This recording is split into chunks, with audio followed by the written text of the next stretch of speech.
Mr. Tickle by Roger Hargreaves. It was a warm, sunny morning. In his small house at the other side of the wood, Mr. Tickle was asleep. You didn't know there was such a thing as a tickle, did you? Well, there is. Tickles are small and round, and they have arms that stretch and stretch and stretch. Extraordinarily long arms.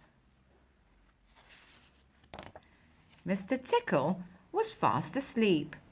He was having a dream. It must have been a very funny dream because it made him laugh out loud, and that woke him up. He sat up in bed, stretched his extraordinarily long arms, and yawned an enormous yawn. Mr. Tickle felt hungry. So do you know what he did? He reached out one of his extraordinarily long arms, opened the bedroom door, reached down the stairs, opened the kitchen door, reached into the kitchen cupboard, opened a biscuit tin, took out a biscuit, brought it back upstairs, in through the bedroom door, and back to Mr. Tickle in bed. As you can see, it's very useful indeed, having arms as long as Mr. Tickle's. Mr. Tickle munched his biscuit. He looked out of the window. Today looks very much like a tickling day, he thought to himself. So, later that morning, after Mr. Tickle had made his bed and cooked his breakfast, he set off through the wood. As he walked along, he kept his eyes very wide open, looking for somebody to tickle. Looking for anybody to tickle. Eventually, Mr. Tickle came to a school. There was nobody about, so, reaching up his extraordinarily long arms to a high window ledge, Mr. Tickle pulled himself up and peeped in through the open window. Inside, he could see a classroom. There were children sitting at their desks and a teacher writing on the blackboard. Mr. Tickle waited a minute, and then he reached in through the window. Mr. Tickle's extraordinarily long arm went right up to the teacher, paused, and then tickled.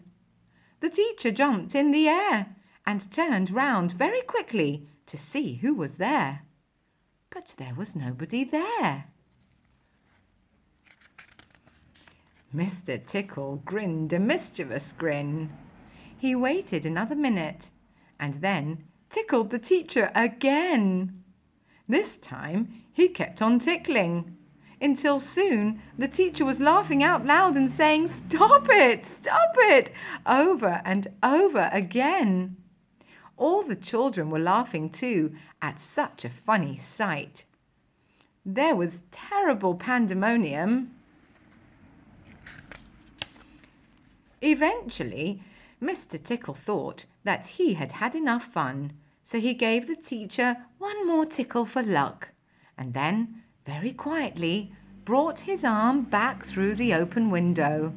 Chuckling to himself, he jumped down from the window, leaving the poor teacher to explain what it was all about, which of course he couldn't. Then Mr. Tickle went to town. And what a day Mr. Tickle had! He tickled the policeman on traffic duty at the crossroads in the middle of town. It caused an enormous traffic jam.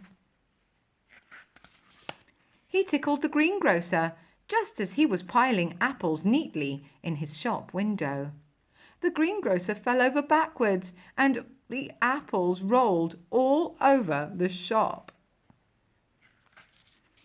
At the railway station, the guard was about to wave his flag for the train to leave. As he lifted his arm in the air, Mr. Tickle tickled him.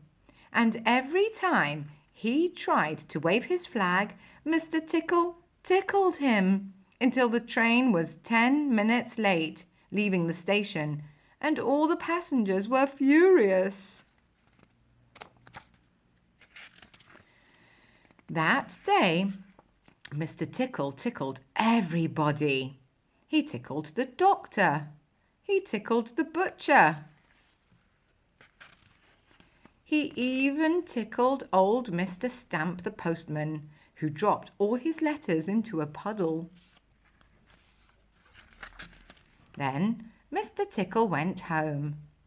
Sitting in his armchair in his small house at the other side of the wood, he laughed and laughed every time he thought about all the people he had tickled.